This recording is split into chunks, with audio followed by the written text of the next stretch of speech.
Creo que acabo de ver el mejor episodio de toda la serie de Chespirito. Como ya lo habíamos previsto, se estaban guardando lo mejor para la recta final y realmente me sorprendió todo lo que los hijos de Roberto Gómez Bolaños decidieron contar aquí. Hay un montón de cosas para analizar de este episodio, así que sin más, vamos a empezar. Comenzamos justo donde nos quedamos en el episodio anterior. Graciela regresa de la famosa fiesta de Chespirito, en donde lo vio rodeado de amigos, risas y, para variar, de Florinda. Chespirito llega a casa y, como era de esperarse, se arma una pequeña discusión. Y esto me recuerda a lo que habíamos comentado, que no tenía mucho sentido que la serie mostrara que en 1976 Graciela prácticamente descubre que, aunque no había infidelidad, sí había señales claras de que algo se andaba cocinando con Florinda. Y aún así, 2 años después, en pleno Acapulco, nos venden la idea de que la traición apenas empieza a hervir. Sin embargo, hay que darles crédito cuando se lo ganan. Y con todo este arco argumental, la serie, al final del episodio, me terminó sorprendiendo. Pero de eso hablaremos con el avanzar del video.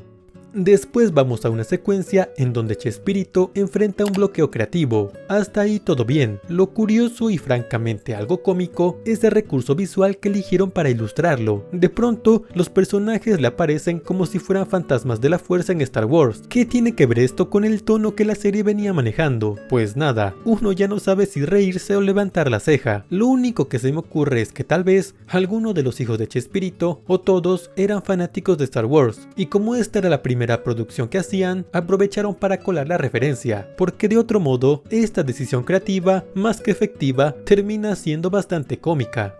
Durante esta escena vemos que a Chespirito ya le empieza a salir ese lado patán, esa personalidad que al inicio de la serie muchos pensamos que jamás se atreverían a mostrar. Ese intento de lavado de imagen del que tanto hablamos al comienzo se quiebra. Aquí, como en el episodio anterior, queda claro que a diferencia de Brasil, en donde lo veneran como un dios, sus hijos prefieren retratarlo como un ser humano real, un padre con virtudes y defectos. Lo vemos siendo grosero con su esposa, quien solo intenta buscarle la cara, mientras él se hunde en un simple bloqueo creativo. Después pasamos a una escena en los foros en donde graban un episodio del Chavo. Esas escenas, que seamos honestos, son lo mejor que tiene la serie. Pero antes de entrar de lleno a la trama, quiero detenerme en algo que por primera vez sentí que merece más reconocimiento: la forma en que actúa el actor que interpreta a Ramón Valdés. Pero no me refiero a cómo hace de Ramón Valdés persona, sino a cómo hace de Don Ramón, el personaje de la vecindad. He leído por ahí que algunos opinan que su versión de Ramón Valdés resulta un poco exagerada. A mí la verdad no me lo parece, pero verlo actuar del actor actuando me pareció un trabajo brillante. Realmente clava a Don Ramón de la vecindad, sus gestos, su forma de moverse, pero sobre todo la forma de hablar y, más exactamente, la propia voz. De hecho, me atrevo a decir que le sale mejor Don Ramón que Ramón Valdés, aunque claro, lo digo desde la referencia que sí tengo.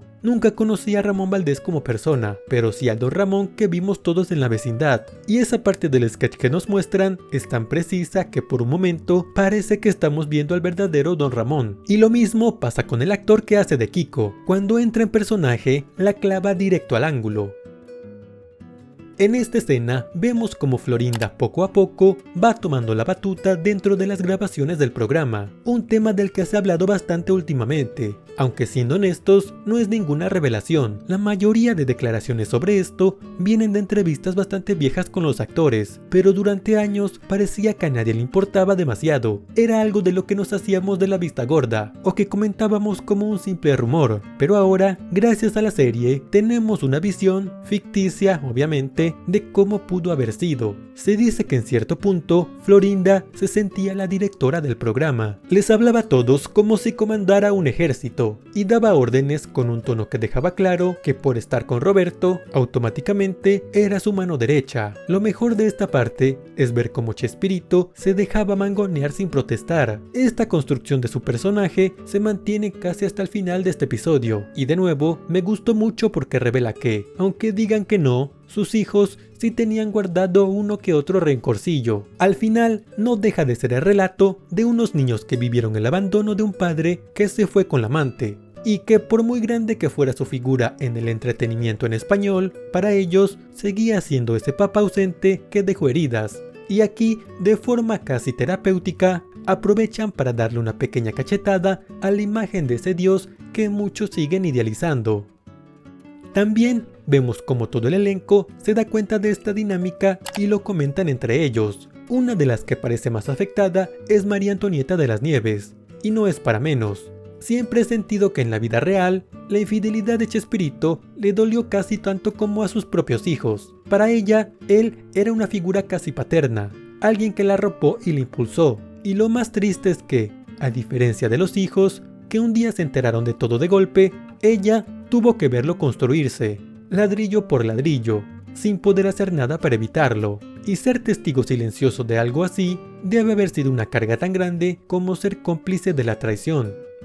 Después anuncia la noticia de la gira por Sudamérica, una gira que, como ya sabemos, fue fundamental en la relación entre Chespirito y Florinda. Algo que me llamó la atención es que en el episodio anterior habían hecho un montaje que daba a entender que todo lo de las giras se contaría por encima, como un tema casi resuelto. De hecho, lo comenté en el video anterior, pero aquí dejan claro que hubo una segunda oleada. Algo que honestamente me desconcertó, porque siempre pensé que todo había ocurrido en una sola gira. Pero en fin, vemos como Chespirito le pide a su esposa que lo acompañe, pero ella se niega, porque no se siente cómoda. Al inicio de la escena pensé que otra vez iban a aplicar el famoso lavado de imagen, pintar a Chespirito como un mártir incomprendido que intentó mantener a su familia unida, pero que la esposa no quiso y entonces, pobre de él, casi obligado a ser infiel. Sin embargo, a medida que avanza la escena, y sobre todo con los diálogos de Graciela, esta perspectiva cambia por completo. Ella le suelta una línea poderosa, que una familia, un equipo, no se define por estar pegados todo el tiempo, sino porque cada uno sabe cubrir un frente, y eso los hace más fuertes, casi como un ejército. Aunque claro, esto último me lo inventé, pero más o menos esa es la idea. Lo que me gusta de esto es que desmonte esa visión absurda de que hay que vigilar a tu pareja todo el tiempo para evitar una traición, una tontería que con todo esto de la serie leí por Instagram. Alguien comentaba que Chespirito era la prueba de que hay que andar cuidando a tu esposo todo el tiempo para que no te sea infiel, algo bastante tonto, y creo que todo esto se condensa en este diálogo que da Graciela. Y de nuevo, es como si sus hijos estuvieran dejando claro que el hecho de que la madre no viajara con él todo el tiempo no era excusa ni justificación para hacer lo que hizo. Y ahora sí, nos vamos a la famosa gira por Chile. Como acabamos de comentar, esta gira fue clave, tanto para la relación de Chespirito y Florinda, como para la imagen de Roberto Gómez Bolaños, porque años después le pasaría factura haber viajado a un país que en ese momento estaba bajo la dictadura militar de Augusto Pinochet. Básicamente, Pinochet aprovechó el Chavo del Ocho para entretener al pueblo y distraerlo de todos los crímenes que se estaban cometiendo en el país. Pero bueno, parece que este rencor contra un padre que te abandonó tiene sus límites, porque lamentablemente los hijos deciden omitir este tema por completo. Una pequeña referencia no habría estado mal, tampoco esperaba verlo saludando de mano a Pinochet, ni dándole el visto bueno para desaparecer presos políticos. Pero un diálogo, un guiño, cualquier cosa habría sumado un poco de contexto. Aunque claro, también entiendo que la serie es ficción y su enfoque principal es narrar la historia personal de Chespirito, no meterse a fondo en asuntos políticos. Así que bueno, cada quien tendrá su postura. Lo realmente importante es que en esta gira ocurrió lo que se ha contado hasta el cansancio. Aquí se consumó la infidelidad. Esta historia nunca fue oculta por Florinda ni por Roberto. De hecho, incluso cuando ya eran pareja, la contaban públicamente como si fuera la gran historia de amor. Investigando para este tema, encontré una entrevista en la que mientras ellos contaban la historia, el programa en el que estaba les ponía de fondo una musiquita muy romántica, como si todo fuera un cuento de hadas, cuando en realidad lo que estaban relatando era cómo ambos fueron infieles. Aunque tengo que admitir que al inicio pensé que les iba a dar un poco de frío contar todo este tema. Vemos a Chespirito en su cuarto de hotel, recibiendo una llamada de Florinda, y se ponen a platicar coqueteando, pero por teléfono. Por un momento pensé que no se atreverían a mostrarlos juntos, dándose un beso o incluso algo más, y que esa llamada sería el simbolismo de cómo consumaron la infidelidad. Porque después de todo seguía teniendo la duda de cuánto se atreverían a bajar del pedestal la imagen de Chespirito. Pero sorpresa, sí hicieron la escena de ellos dos besándose, recreando la famosa historia que Florinda y Chespirito han contado en entrevistas. Es en la que él le dice que tiene hambre de besos, y ella le responde que si tiene tanta hambre, que por qué no la besa a ella. Una escena que honestamente me dio bastante cringe, aunque es de las pocas historias que podemos confirmar que sí pasó así, pero verla representada en pantalla resulta bastante incómoda. Algo que me pareció bastante curioso es que la serie aborda todo esto como si fuera una película romántica, como si el espectador estuviera siguiendo una pareja que finalmente logra consumar su amor después de tanta lucha, especialmente con la decisión de acompañar esta escena con la canción de fondo que vemos en el episodio. Y aunque no puedo ponerla por derechos de autor, les dejo la letra y ustedes me dirán si no sienten que es una letra romántica y no tanto una letra que aborde una infidelidad o un hecho de traición. Uno esperaría que, al narrar cómo su padre le fue infiel a su madre, la escena tuviera un tono más dramático, incluso oscuro, quizás solo con cambiar la música de fondo por algo más sombrío o una canción que hablara de infidelidad, el impacto sería distinto. No sé si fue intencional, pero me parece curioso porque la escena casi corre el riesgo de perder por completo el enfoque. Al volver del viaje, vemos cómo Chespirito carga con la culpa de lo que hizo. La serie nos sugiere que invitar a su esposa y a toda la familia al viaje a Acapulco fue más que nada un intento de arreglar las cosas, pero sobre todo una forma de aliviar esa culpa que lo consume. Y aquí la serie hace algo que me gustó mucho. Finalmente, las dos líneas temporales se conjugan, y tengo que admitir que no me lo esperaba. Este giro me sorprendió bastante. A mí siempre me han gustado mucho las películas o series que juegan con las líneas temporales. Y no me refiero a literalmente viajar en el tiempo, sino al hecho de jugar con la narrativa para cambiar la perspectiva que uno tiene de la historia. Más o menos como lo que hace Dark, donde poco a poco vamos entendiendo el porqué de cada suceso. Eso es justamente lo que me gustó de este episodio, como algunas escenas que, al inicio, tenían un significado muy diferente, ahora, con todo lo que sabemos, cobran otro sentido. Un claro ejemplo es la escena en la que Chespirito y Florinda coquetean en un camerino. La vimos en el primer episodio, y sin conocer el trasfondo, pensé que la serie intentaba justificar un poco la atracción de Chespirito hacia ella, casi como si Florinda fuera una especie de hechicera que lo enamoraba con sus encantos. Pero al revisitar esta escena tras conocer toda la historia, nuestra interpretación cambia radicalmente. No sé quién tomó esta decisión creativa, pero merece reconocimiento. Lo mismo sucede con las escenas de Acapulco, donde incluso podemos ver la perspectiva de otros personajes en momentos que ya habíamos visto antes, y eso le da mucha riqueza a la narrativa. Personalmente, siempre me emociona ver estos recursos. Es como cuando en Star Wars Rogue One nos muestran todo el plan y la ejecución para volar la estrella de la muerte, pero desde la perspectiva del grupo rebelde, cuando en la historia original simplemente vimos la explosión. Siempre me ha fascinado este tipo de escenas, ver algo que ya vimos antes, pero desde un punto de vista completamente distinto. Pero bueno, dejando de lado estos temas nerds, volvemos a la serie, en donde vemos como Florinda le da un ultimátum a Chespirito. Me pareció interesante que relajaron un poco ese nivel de villanía que ya habían construido hasta ahora, porque no es que le diga, deja a tu esposa y vente conmigo, o elige, tus hijos o yo. Más bien, lo que hace es invitarlo a tomar una decisión, sin obligarlo directamente a nada. No lo presiona para abandonar a su familia de inmediato, sino que lo incita a decidirse.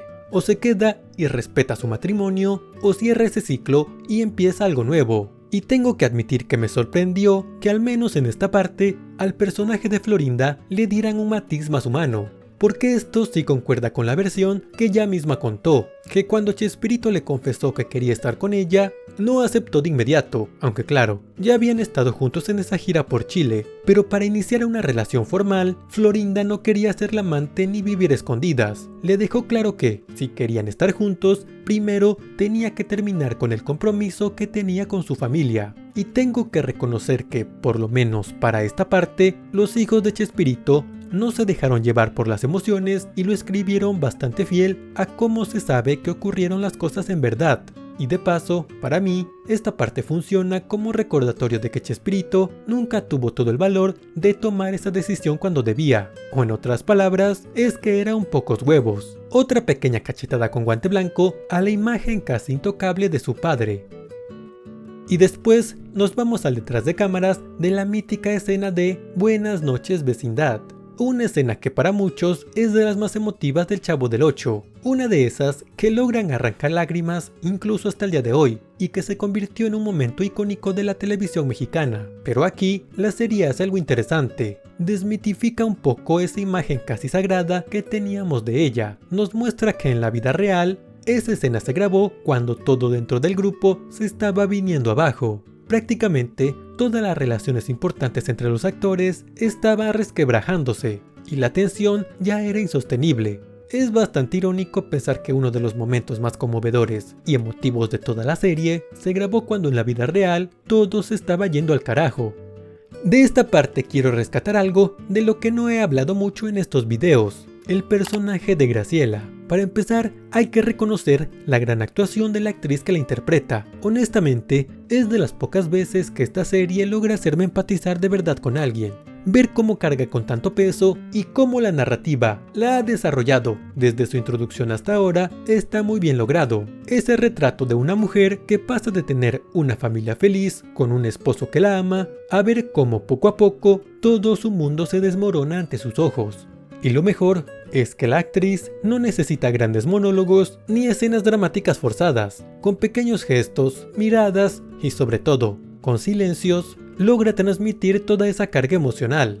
Esta última escena en la playa, cuando María Antonieta se le acerca, la abraza y ella finalmente se permite llorar, logra realmente tocar una fibra sensible, porque ahí sentimos toda la soledad, la humillación y la resignación que venía acumulando. Y creo que esta parte también funciona como un homenaje de los hijos de Chespirito a su madre, una forma de reconocer todo lo que fue para ellos, demostrarle al mundo que detrás de ese genio de la comedia y de la famosa @maridos hubo una mujer que eligió sufrir en silencio para que sus hijos crecieran de la mejor manera posible, porque eso es verdad. Graciela nunca armó escándalos, nunca se puso a dar entrevistas hablando mal de Chespirito ni de Florinda, se guardó todo como una campeona. Se la bancó y siguió criando a sus hijos sin victimizarse. Y aunque todo esto suene muy bonito y casi romántico, en realidad es triste, porque todos conocemos a alguien así, o hemos visto a una madre que, al final del día, se traga todo el dolor porque no hay tiempo para llorar. Hay hijos que sacar adelante, y creo que ahora que ya no está, esta es la forma en que sus hijos encontraron de agradecerle,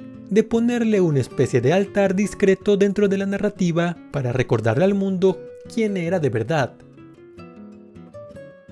Y el episodio termina con todos yéndose de Acapulco. Bueno, casi todos, porque Chespirito se queda en el hotel. No sé por qué, no sé si esto de verdad pasó o si solamente es una decisión narrativa para mostrarlo, literalmente, quedándose solo mientras todos se alejan de él. Ahí lo vemos acompañado únicamente de un perrito, una referencia al perro arrepentido tal vez, pero bueno. Lo cierto es que ahora solo queda el episodio final, y por fin vamos a ver qué pasó después. Aunque un solo episodio me parece muy poco para cerrar toda esta historia, creo que podrían lograrlo, aunque también, por cómo se han conducido algunos de los actores en las entrevistas, no me sorprendería que haya una segunda temporada, algo que honestamente no me termina de convencer, porque no tengo idea de qué más podrían contar. Por cómo está diseñada la temporada, parece ser que van a abarcar toda la historia importante, y una continuación no sé de dónde la sacarían, pero bueno, solo queda esperar. Recuerden suscribirse al canal y activar la campanita porque la próxima semana estaremos hablando del episodio final. Y sin más que decir por el momento, por ahora yo me voy y los veo en el siguiente.